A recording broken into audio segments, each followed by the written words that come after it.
पूरे विश्व को बहुत ही धन्यवाद करते हैं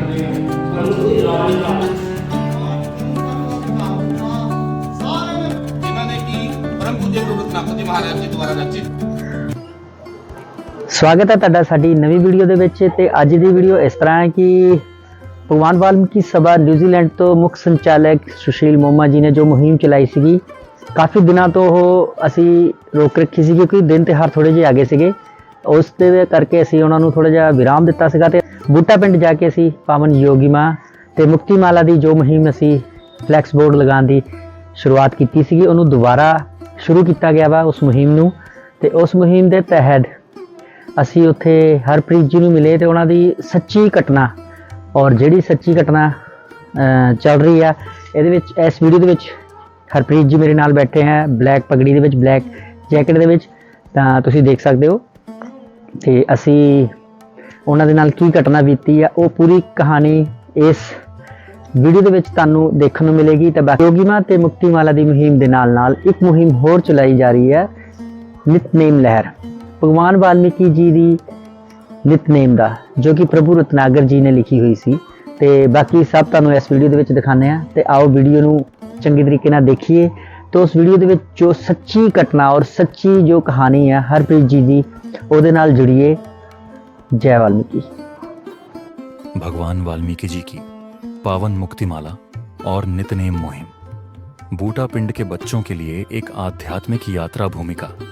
बूटा पिंड में धार्मिक और सांस्कृतिक जागरूकता बढ़ाने के लिए भगवान वाल्मीकि जी की पावन मुक्तिमाला और नितनेम मुहिम एक महत्वपूर्ण पहल के रूप में उभर रही है।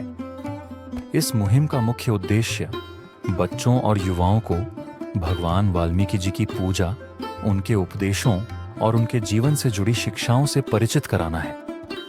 यह मुहिम न केवल धार्मिक आस्था को मजबूत करने का कार्य कर रही है, बल्कि बच्चों के नैतिक मूल्यों और जीवन शैली में भी सकारात्मक परिवर्तन ला रही है।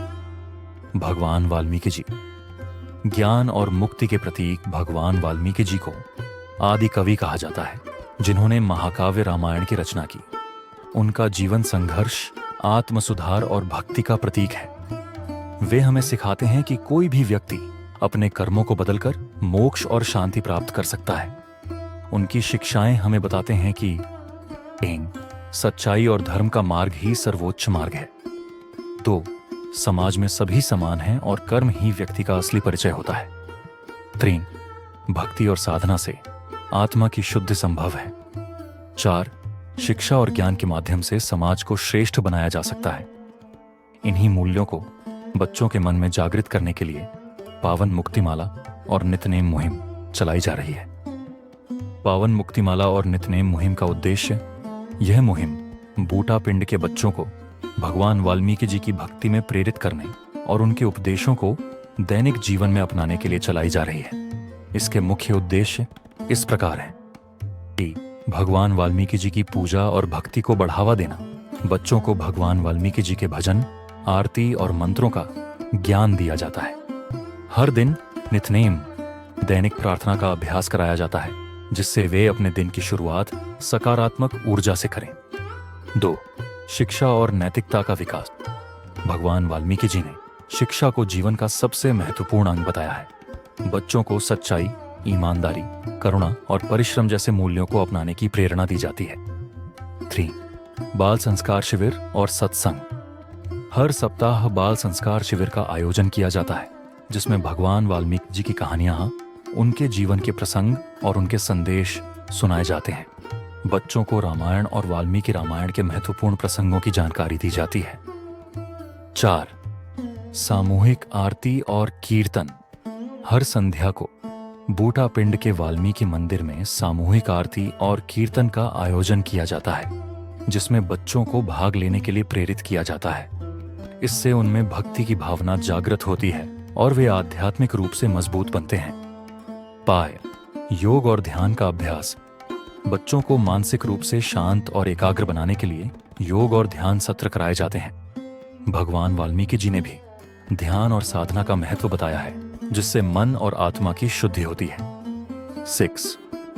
सामाजिक सेवा और परोपकार। बच्चों को सिखाया जाता है कि भगवान की भक्ति का असली रूप सेवा और परोपकार में निहित है।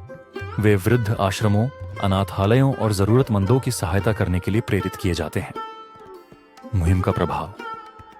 बच्चों में बदलाव। इस मुहिम के चलते बूटा पिंड के बच्चों में आश्चर्यजनक बदलाव देखने को मिल रहे हैं। आध्यात्मिक जुड़ाव। बच्चे अब नियमित रूप से मंदिर जाते हैं, आरती में भाग लेते हैं और वाल्मीकि जी की शिक्षाओं को अपनाने लगे हैं। नैतिक शिक्षा। उनमें अनुशासन, सच्चाई और करुणा की भावना विकसित हो रही है। ध्यान और एकाग्रता। योग और ध्यान के कारण उनकी एकाग्रता शक्ति बढ़ी है, जिससे उनकी पढ़ाई में भी सुधार हो रहा है। सामाजिक सेवा। बच्चे दूसरों की मदद करने के लिए आगे आने लगे हैं, जिससे समाज में सकारात्मकता फैल रही है। मुहिम को और सफल बनाने के प्रयास। इस मुहिम को अधिक प्रभावी बनाने के लिए निम्नलिखित कदम उठाए जा रहे हैं। 1.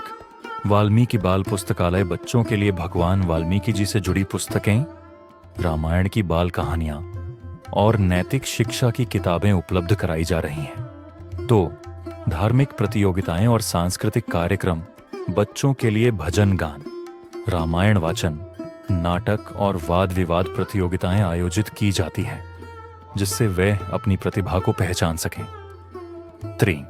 प्रसाद और भोजन सेवा। मंदिर में बच्चों के लिए निःशुल्क भोजन सेवा, लंगर की व्यवस्था की गई है ताकि वे अधिक से अधिक संख्या में मंदिर आएं। 4. समाज के सहयोग से जागरूकता अभियान।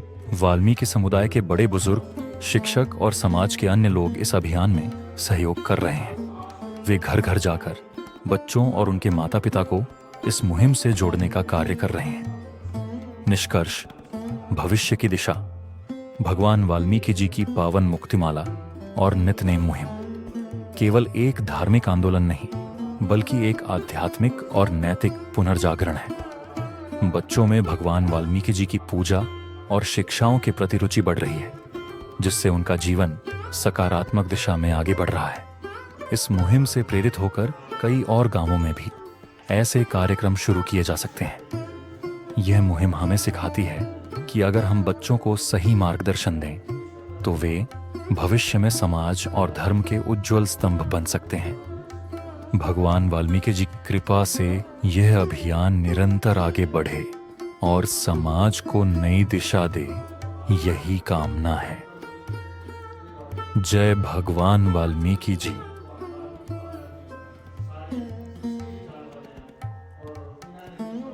भगवान वाल्मीकि जी का चमत्कार।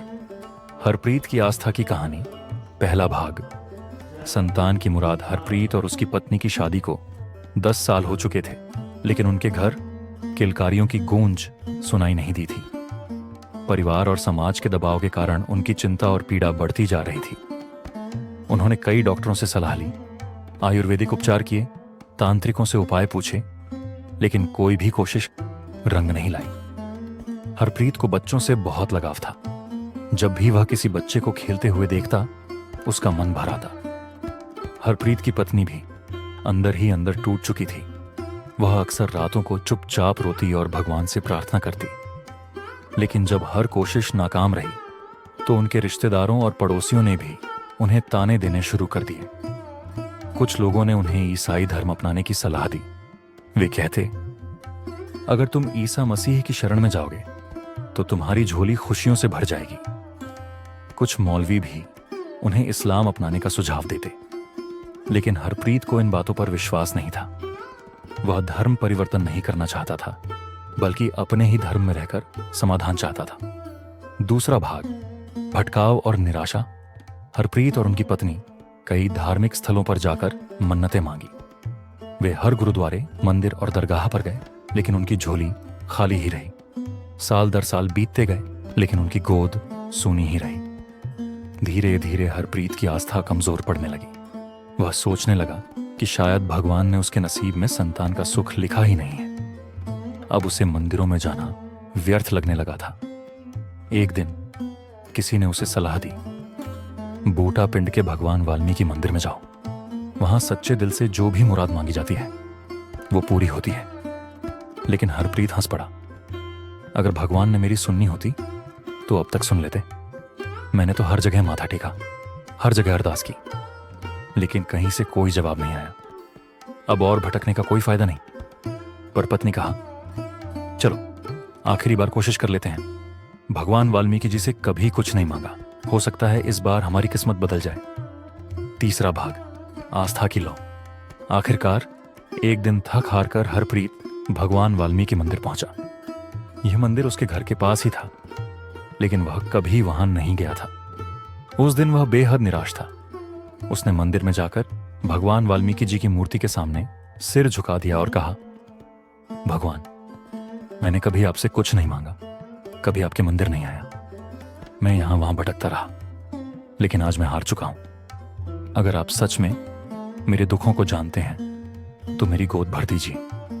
आपके प्रगट दिवस तक मेरी मुराद पूरी होनी चाहिए, वरना मैं हमेशा के लिए यह मान लूंगा कि भगवान जैसी कोई चीज नहीं होती। उसकी आंखों से आंसू छलक पड़े। वह मन ही मन सोच रहा था कि शायद यह भी व्यर्थ ही होगा, लेकिन फिर भी उसके दिल में कहीं ना कहीं उम्मीद की एक छोटी सी लौ जल रही थी। चौथा भाग, चमत्कार। दिन बीतते गए, लेकिन हरप्रीत की मनोदशा बदल गई। उसने भगवान वाल्मीकि जी में आस्था रखना शुरू कर दिया। हर दिन मंदिर जाने लगा और मन ही मन प्रार्थना करता। और फिर कुछ महीनों बाद एक दिन पत्नी ने हरप्रीत को खुशखबरी दी।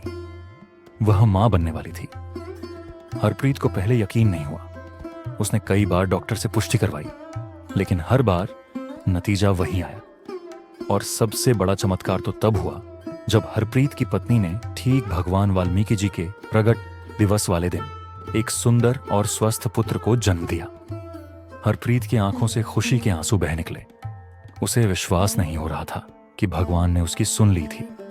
उसने जसप्रीत और अपने बच्चे को सीने से लगा लिया और मंदिर की ओर दौड़ पड़ा। वहां पहुंचकर उसने भगवान वाल्मीकि जी के चरणों में सिर झुका दिया और कहा, आपका शुक्रगुजार हूं भगवान, आपने मेरी गोद भर दी, आपने मेरे विश्वास को टूटने नहीं दिया। पांचवा भाग, अटूट भक्ति। उस दिन के बाद से हरप्रीत भगवान वाल्मीकि जी का अटूट भक्त बन गया।